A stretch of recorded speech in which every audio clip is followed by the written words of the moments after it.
안녕하십니까. 이제 5월입니다. 5월은 가정의 달이라고들 하죠. 5월에 들어서 여러분들 가정에도 평안한 일이 가득하시길 바라겠습니다. 이번 시간에는 저희가 중간고사를 봤죠. 중간고사에 봤던 내용들을 한번 살펴보고 그 다음에 교육을 이어가도록 하겠습니다. 단어에 대해서 질문을 했었죠. 요구 분석에 대해서 질문했습니다. 요구 분석이라는 것은 평생교육 프로그램 개발의 첫 단계로 학습자, 조직, 지역 사회가 필요로 하는 지식, 기술, 태도 또는 해결해야 될 문제를 체계적으로 파악하고 분석하는 과정입니다. 이 과정에서는 다양한 이해관계자의 소통이 중요하다고 말씀드렸습니다. 즉 상호 유연성, 상호 협력이 매우 중요한 단계가 요구 분석이다 이렇게 말씀드렸습니다. 고려해야 될 사항은 다음과 같습니다. 객관성 및 신뢰성이 확보되어야 된다. 다음은 학습자 및 이해관계자의 의견을 충분히 수렴해야 된다. 실현 가능성이 있어야 된다. 개인정보 보호 및 동의 확보를 철저히 해야 된다. 이런 점이 고려사항이라고 말씀드렸습니다. 다음은 학습 목표 단위에 대해 설명드리겠습니다. 학습 목표 지금 우리가 배우고 있는 과정에 속해 있습니다. 학습 목표에서는 스마트 원칙을 사용한다고 말씀드렸죠. 학습 목표라는 것은 프로그램 참여를 통해 학습자가 구체적으로 무엇을 배우고 할 수 있게 될 것인가를 명확하게 측정하게 하는 기술입니다. 핵심을 말하면 이 스마트 원칙입니다. specific, measurable, achievable, relevant, time bound, 또 realistic 아니면 relevant, 현실적이어야 된다. 관련이 있어야 된다. 그 다음에 time bound, 시간 제한이 있어야 된다. timely 이렇게 표현하기도 합니다. 적시에 이런 뜻입니다. 적시에 실행돼야 된다. 이런 스마트 원칙에 따라서 학습 목표를 정한다. 이렇게 말씀드렸습니다. 예를 들자면 참여자가 4주 후에 기본적인 컴퓨터 사용 능력을 갖추게 된다. 이런 목표를 구체적으로 정한다는 것입니다. 다시 한번 설명드리자면 스펙시픽, 목표는 구체적이어야 된다. measurable, 목표는 측정이 가능해야 된다. achievable, 목표는 행동 지향적이어야 된다. relevant, 다른 표현으로는 realistic 이렇게 표현하기도 합니다. 목표는 현실적이어야 된다. time bound, 다른 표현으로는 timely, 목표는 달성 시기가 분명해야 된다. 즉 적시에 시행해야 된다. 이런 스마트 원칙에 따라서 학습 목표를 정한다고 말씀드렸습니다. 다음은 교수 설계입니다. 교수 설계라는 것은 설정된 학습 목표를 효과적으로 달성하기 위해 학습 내용, 방법, 자료, 매체, 평가 방법 등을 체계적으로 계획하고 조직하는 과정을 교수 설계 과정 이렇게 말합니다. 이는 학습자의 다양한 특성과 요구를 반영해야 합니다. 다음은 평가 단계입니다.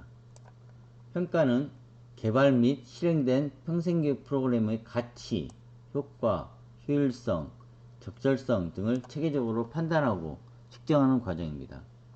이는 프로그램 개선을 위한 피드백을 제공합니다. 피드백을 통해서 필요하면 순환 과정을 거친다고 말씀드렸죠. 비선형적으로 다시 순환 과정을 거쳐서 다시 수정할 부분은 수정하고 다시 보완한다 이렇게 말씀드렸습니다. 이 우리가 쓰는 교수 체계도 모형 중에 에디 모형이 가장 유형적인 가장 많이 쓰인다고 말씀드렸습니다. 전형적인 수업 설계 모형이 바로 에디 모형입니다. 교육 현장에서 가장 많이 쓰는 모형이고 이 과정은 방금 말씀드렸던 이 과정하고 거의 같습니다. 분석, 설계, 개발, 실행, 평가 이 과정을 거쳐서 또 피드백, 평가에서 피드백이 들어오면 다시 분석하고 다시 설계하고 개발하고 평가하고 이런 5가지 단계로 구성되고 있으며 각 단계의 첫 글자를 따라서 에디 모형이라고 합니다. A, D, D, I, E. 그래서 에디 모형이라고 표현합니다. 이 에디 모형 단계가 이 프로그램 개발 단계라고 보시면 되겠습니다.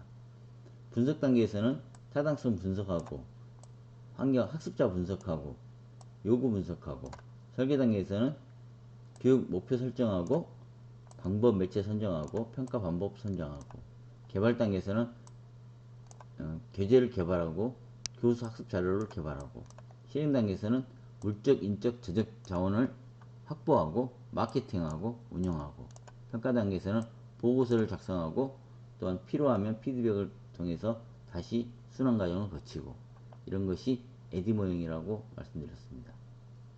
프로그램 개발 단계에 대해서 중간고사에 나온 문제죠. 프로그램 개발 단계는 1단계는 요구 분석, 아까 에디 모형하고 같이 분석, 설정, 설계, 실행, 평가 다 나와 있습니다. 이 단계에 거치는데, 첫 번째 단계는 요구 분석, 두 번째는 목표 설정, 세 번째는 학습 목표 구체화, 네 번째는 프로그램 내용 및 활동 설계, 다섯 번째는 프로그램 실행, 평가. 이러한 단계들은 이처럼 선형적인 한 단계가 완벽히 이루어지면 다음 단계로 넘어가고, 그 다음 단계가 완벽히 이루어지면 다음 단계로 넘어가고, 이런 선형적으로 진행될 수도 있지만, 그 에디 모형이 선형적이지만 단점이 있다고 말씀드렸습니다. 유연성이 부족할 수 있다. 선형적이면 각 단계가 사실은 상호 영향을 미치면서 유기적으로 연결되어서 순환적인 과정을 거치기도 합니다.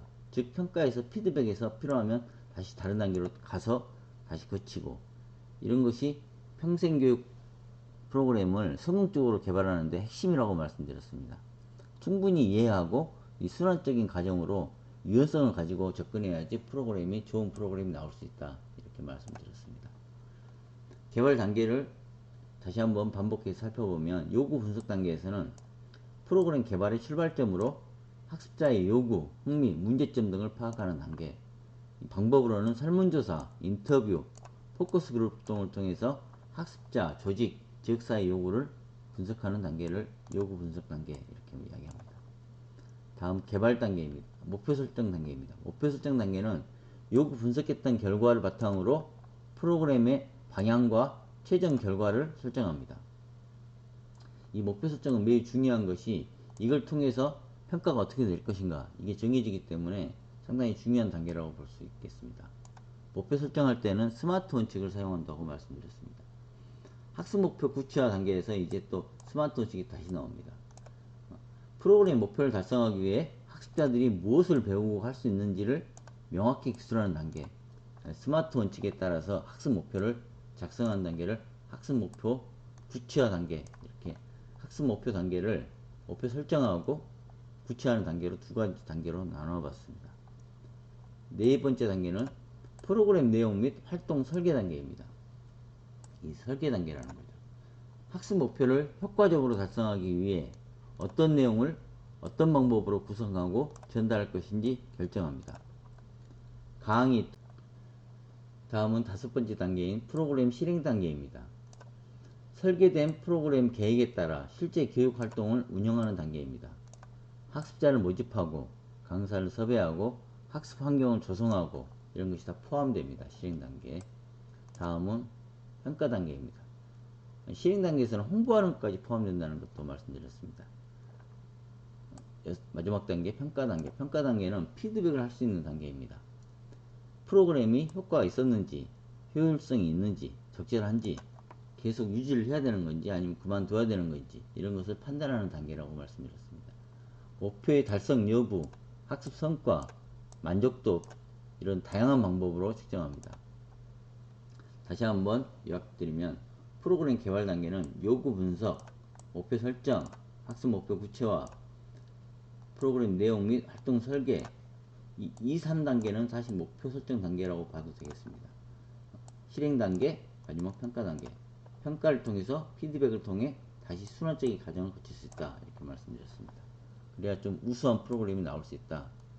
이렇게 유연성을 가지고 접근해야 된다. 말씀드렸습니다.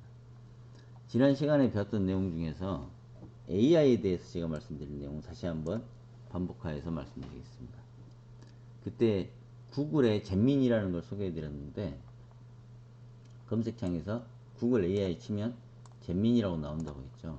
이 잼민이를 제가 추천했던 이유가 구글이 가장 세계에서 인공지능에 투자를 많이 하는 회사다. 그래서 여러가지 AI 엔진이 있고, 여러가지 마이크로소프트에서 나온 뭐 AI도 있고 하지만 구글에 나온 것을 사용해 봐라고 추천드렸습니다. 구글 잼민이 표현하기 좋죠. 사실 구글 잼민이라고 쳐도 뜨더라고요. 잼민이라는 게 저는 개인적으로 쓰는 용어인 줄 알았는데, 검색창에 구글 잼민이 이렇게 쳐도 뜹니다. 이 사이트가. 여기에 들어가서 검색을 하시면 질문을 통해서 다양한 프로그램을 개발할 수 있고, 또 개발된 프로그램을 실제로 여기다 넣어가지고 어떤 점이 수정해야 되는지에 대해서도 피드백을 받을 수가 있다는 것이 굉장히 큰 장점이라고 볼 수 있겠습니다. 다음 제가 알려드렸던 사이트가 이 펠로라는 사이트입니다. 이 잼미니에서 나왔던 자료를 가지고 그 자료를 사실 확인을 해보는 걸 할 수 있다고 말씀드렸는데, 이 사이트 보시면 이 펠로 에이전트라고 있습니다. 여기 들어가시면 사실 확인이라는 탭이 있는데, 이 사실 확인을 통해서 이 정보의 정확성을 검증할 수 있고, 또 이게 신뢰할 수 있는 출처와 대조화해서 이게 어떤 근거로 해서 이 말이 나왔는지, 몇 프로 정도 정확한지 이걸 확인할 수 있습니다. 그래서 AI에 나와 있는 정보들이 사실 우리가 확인할 수 있는 정보가 나와 있을 때는 이 구글에 있는 자료를 검색한 다음에 펠로에 있는 AI를 통해서 이게 실제 사실이 있는지 이런 내용을 확인해 볼 수가 있습니다. 여기 펠로 에이전트 여기를 통해서 확인한다고 말씀드렸습니다. 그리고 이 사실 확인을 통해서 이 내용을 인공지능이 답변한 내용이 맞는지 확인한다고 했습니다. 왜냐하면 AI가 거짓말도 또 기가 막히게 잘하기 때문에 우리가 사실 확인하지 않으면 이게 진짜인지 거짓말인지 다시 한번 재차 검증하는 과정이 반드시 필요하다고 말씀드렸습니다. 그래서 구글 잼미니와 펠로를 동시에 사용하는 것을 추천드렸습니다. 또한 여기 펠로에서는 또 여기 AI PPT 제작 마스터도 상당히 활용하기 편하다고 말씀드렸습니다. 뭐 다양한 유튜브 영상 하는 것도 있지만 제가 사용한 바로는 AI PPT 제작 마스터는 초보 PPT 작업이 좀 어려운 분들에게는 상당히 효과적으로 할 수 있습니다. 예를 들어서 어떤 프로그램 제목만 이야기하면 PPT를 알아서 만들어 줍니다. 디자인도 자기가 선정할 수 있습니다. 그걸 수정만 하면 되는 거죠. 상당히 도움을 받으면서 만들 수가 있는 것이 AI PPT 제작 마스터 펠로에서 제공하고 있는 이런 것이 있다는 것을 말씀드렸습니다.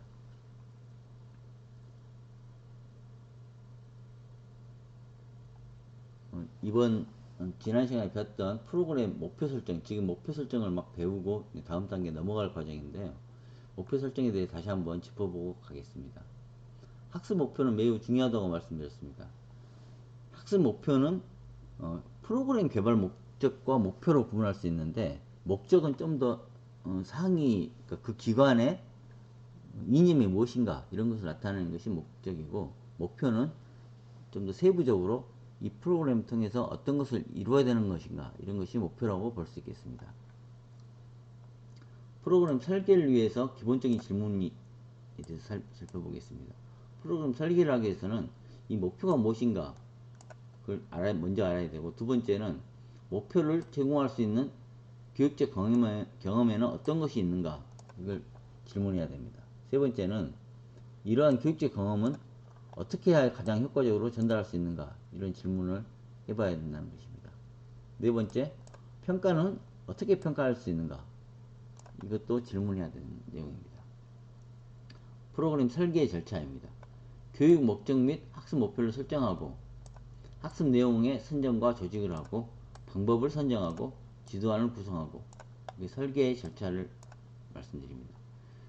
프로그램 설계를 위해서는 우선 해당 기관이나 단체가 추구하는 이 교육 목적에 맞추어서 구체적인 목표를 설정하고, 그것을 실행하기 위한 학습 내용을 선정해야 됩니다. 즉 목표는 이 기관의 이념이 포함되는 것입니다. 그 기관의 가치관, 그것이 함께 포함된 것이 목적이라고 본다면, 목표는 그 프로그램 교육 목적이 또 구체적으로 나와야 된다는 내용입니다. 이를 효과적으로 전달할 수 있는 학습 방법을 선택하고 이를 학습 지도안으로 작성해내는 과정, 이게 설계의 절차라고 말씀드릴 수 있겠습니다. 프로그램 목표의 개념입니다. 설계의 첫 단계는 프로그램 목표를 설정하고 기술하는 것으로 프로그램을 개발하는 과정에서 가장 중요한 일을 꼽으라면 이 목표를 규명하는 것, 이렇게 말할 수 있겠습니다. 이처럼 목표를 설정하는 것은 매우 중요한 과정이고, 이 개발의 모든 과정이 어떤 방향으로 수렴될 것이니 지표가 되고, 또한 이 목표가 중요한 것은 이 나중에 평가를 어떻게 할 것인지도 이 목표 설정의 방향에 따라서 정해지기 때문에 목표 설정은 매우 중요한 과정이라고 볼 수 있겠습니다.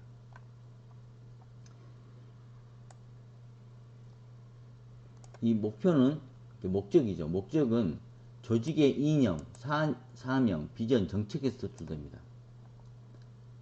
프로그램 목적에는 참여자의 지식, 행동뿐만 아니라 조직의 생산성 강화와 경쟁력 향상이 포함됩니다. 아까 말씀드린 것처럼 이 교육 목적은 교육을 통해 성취하고자 하는 궁극적인 표적을 의미합니다. 좀 더 포괄적인 의미라는 겁니다. 하지만 교육 목표는 실제에 있어서 달성하고자 하는 최종 교육 성과를 의미합니다. 그러니까 교육 목적을 보다 구체화시킨 항목이라고 볼 수 있겠습니다. 목적은 좀 더 광범위한 표현이고, 목표는 실제 성과를, 어떤 성과를 낼 것인가, 이런 내용이라는 것을 말하고 있습니다. 프로그램 목표의 개념입니다. 카파렐라는 프로그램 목적은 주로 교육 프로그램에서 제시하는 목적 및 의도에 대한 일반적인 서술을 의미한다. 하지만 프로그램 목표는 교육 프로그램 시행으로 인한 성취가 기대되는 결과의 명료한 서술이라고 하였습니다.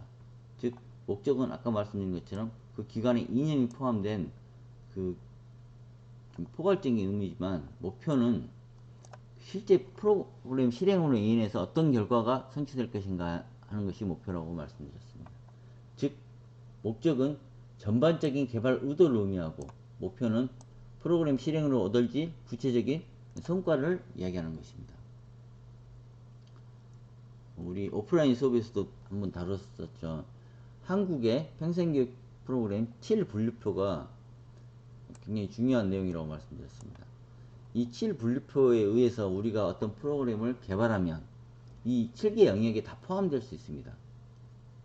원래는 6개 영역이었는데 마지막 7번째 영역이 추가로 들어갔다고 말씀드렸죠. 이게 추가로 들어간 이유는 이 고령화 사회 100세 시대가 되면서 이제 성인 교육자들의 이제 노인 인구가 늘어나면서 노인 인구들이 뭔가를 해보려고 하고, 또한 다시 또 진로 개발을 하려고 하고, 이런 것이 나오면서 이제 성인 진로 개발 교육이 추가가 되었습니다. 이 표를 보시면 이 내용 안에 포함되어 있습니다. 이 목적이 자세히 보시면 1번 기초 문해교육 써있죠. 보면 이 목적이 이것입니다. 한글 기초교육과 생활문해가 목적입니다. 이 프로그램 목표를 보면 밑에 세부 내용으로 스마트폰 활용, 기초 컴퓨터 교육, 한글 시화전, 생활문해 프로그램의 세부 프로그램 목표라고 볼 수 있겠습니다.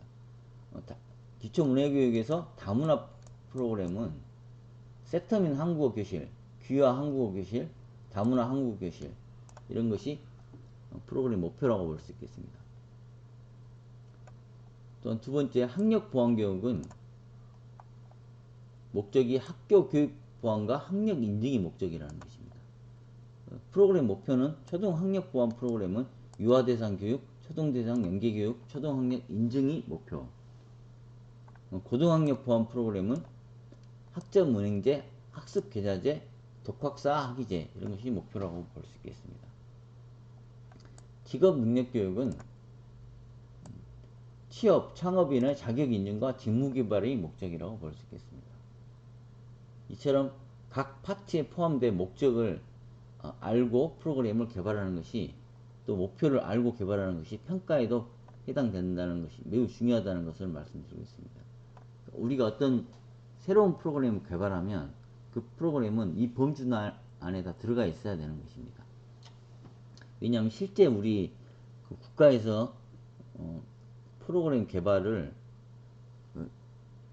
이제 의뢰하거나 아니면 이렇게 시에서나 아니면 군에서 아니면 또 지자체에서 어떤 프로그램을 이제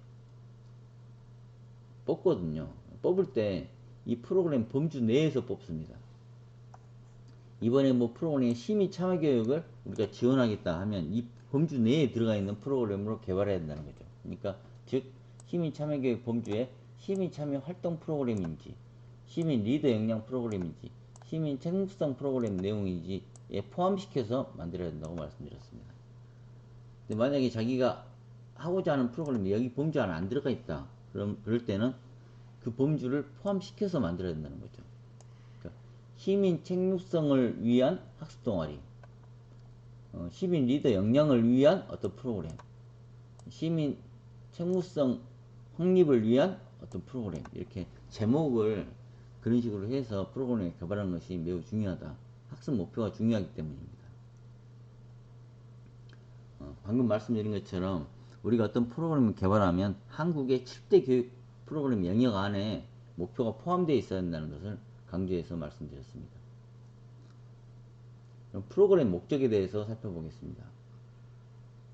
프로그램 목적의 기능은 평생교육 기간의 이념을 대외적으로 드러냄으로써 설립 근거와 정체성을 명확하게 해주는 기능을 가집니다. 평생교육 기간이 성취하고자 하는 넓은 관점에서 사회적 목적, 기관 차원의 목적을 의미하며 포괄적인 수준의 목표를 목적이라고 할 수 있겠습니다. 학습 목표, 목적과 목표가 좀 다른 점이죠. 학습 목표의 기능은 교육의 내용, 방법, 방향을 규정해주는 기능을 수행합니다. 또한 학습 경험의 범주를 선정해주고 하는 기능을 수행합니다. 세 번째로 학습을 촉진하는 기능을 합니다. 네 번째로 평가의 객관적인 준거가 됩니다. 이 말이 중요하죠. 학습 목표를 정함으로써 평가의 준거가 되는 것입니다. 프로그램 목적과 목표, 학습 목표의 설정. 프로그램 목적의 설정은 이 목적을 설정하기 위해서는 몇 가지 사실에 근거하여 프로그램 의도가 무엇인지를 명시할 필요가 있습니다.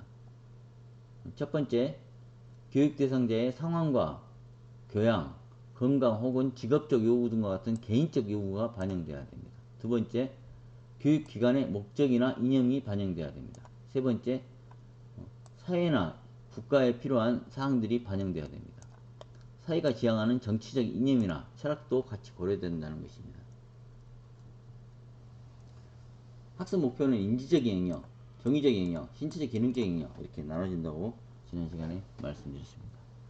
제가 오프라인 시간에 말씀드렸던 내용인데 광양에서 이번에 미혼 남녀 행사가 있었습니다. 그래서 27세 이상 39세 이하 미혼 남녀 또는 33세 이상 45세 이하 돌식 남녀에게 이렇게 프로그램에 참여하도록 해가지고 광양시에서 프로그램을 광양시 미혼 남녀 만남 행사를 가졌습니다. 제가 아는 사람이 여기 참여했다고 말씀드렸죠. 근데 이런 프로그램을 광양에서 개발했을 때 어떤 목적과 어떤 목표를 가지고 했을까요? 제가 오프라인에서 질문했을 때 이제 학생들이 대답을 인구 증가가 목적일 것이다 이렇게 이야기하셨습니다. 저도 그렇게 생각합니다. 왜냐하면 여기를 만든 이 부서가 청년 일자리과 인구 정책팀에서 이 프로그램을 개발해서 올해뿐만 아니라 작년부터 계속 했던 행사라고 합니다. 근데 여기에 목적은 무엇인지 제가 살펴봤는데 이 사이트에 들어가 보니까 이 목적은 바쁜 일상으로 이성을 만날 기회를 만들지 못한 미혼 남녀에게 건전한 만남 기회를 제공하고 또 광양에 새로 결혼한 사람들이 많이 없나 봅니다. 결혼 친화적인 분위기를 조성하기 위해서 마련했다고 이 목표가 나와 있습니다. 즉 목적은 인구 증가, 광양시의 인구를 증가하기 위해서 남자들은 광양에 사는 사람, 여자들은 뭐 전국 아무데나 제한이 없는 사람들을 광양에 사는 공공기관 또는 기업체에 근무하는 남자들을 대상으로 다른 여성분들이 객지에서 와가지고 결혼할 수 있도록 지원하는 프로그램이라고 합니다.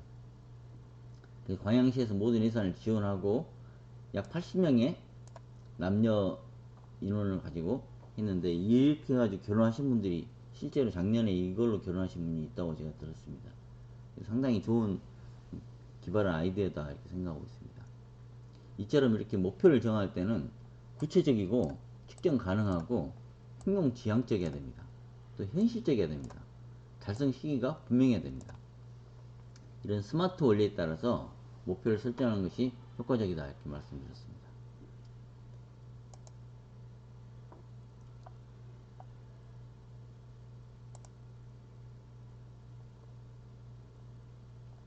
자, 교육 목표를 기술할 때 매우 중요한 내용을 한 가지 더 말씀드리겠습니다. 목표는 추상적이면 안 됩니다. 아까 그 광양시에 나와 있는 것처럼 행위로 표현된 언어로 기술돼야 됩니다. 좀 구체적으로 그 목표가 대상자 입장에서 기술돼야 됩니다. 교육 목표의 역할은 목표가 평가의 기준이 되고 행위에 대해서 방향을 제시하기 때문에 매우 중요한 것이라고 말할 수 있는데, 교육 앞에 내용을 보시면 교수 계획의 단계에 대해서 설명한다면 말할 수 있다 이렇게 목표를 기술해야 된다는 거죠. 구성 요소에 대해서 설명한다는 쓸 수 있다. 식물에 대한 학습에서 식물에 대해서 안다, 이거는 자연도감을 보지 않고 설명할 수 있다. 여사원 교육 시 교육 목표를 여사원 능력 향상이라고 잡았다면 베일이 3번 올리기 전에 전화를 받을 수 있다. 이렇게 목표를 구체적으로 설정해야 된다는 것을 말하고 있습니다.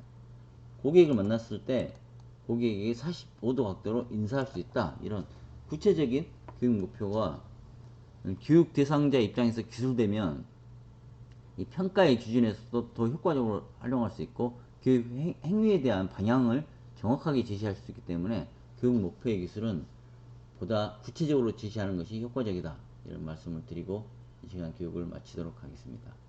감사합니다.